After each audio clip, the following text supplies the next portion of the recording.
Example number 2, it says, find the points of discontinuity. Let's just look at the book. That way I don't have to write it all down.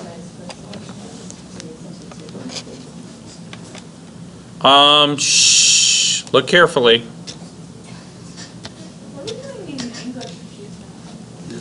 It says here, if a function is not continuous on a point C, we say f is discontinuous at C, and C is a point of discontinuity.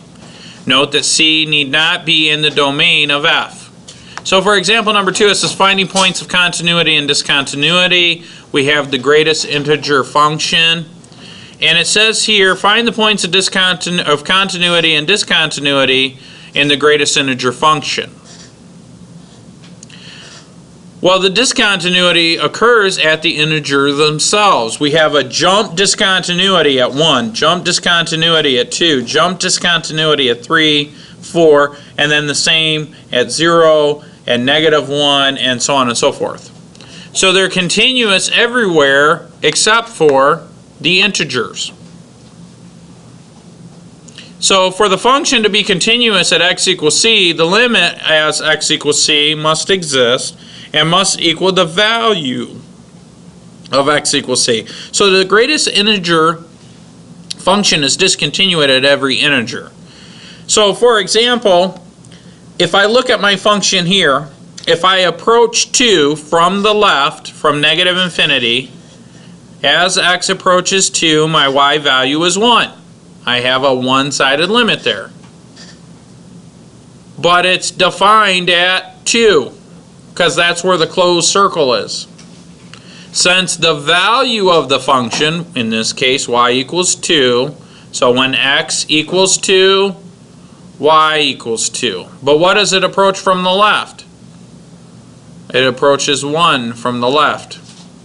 And if I were to approach from the other way, we get the same thing. As I approach from this side, if I approach 2, the limit and the function are the same value. However, I don't have a two-sided limit, I only have a one-sided limit. So what we would do to cheat in this case would make this an endpoint continuity.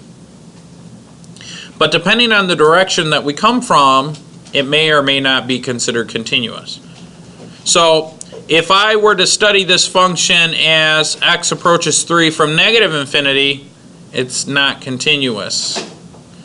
But if I were to study it as x approaches 3 from positive infinity, then it would be considered an endpoint continuity if I considered 3 to 4 to be my relative domain.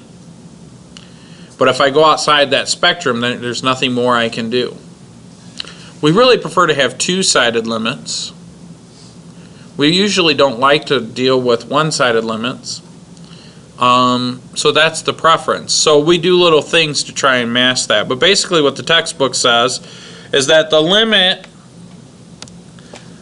of the greatest integer function equals 2, but when we approach 3 from the negative 3, but when we approach it from the positive direction, the limit is 3. So the limit doesn't exist. We don't have a two-sided limit.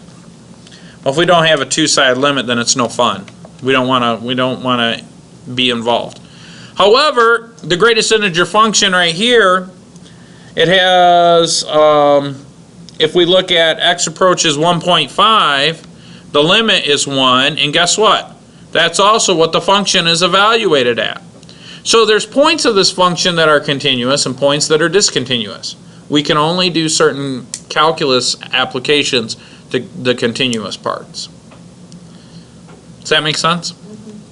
Okay.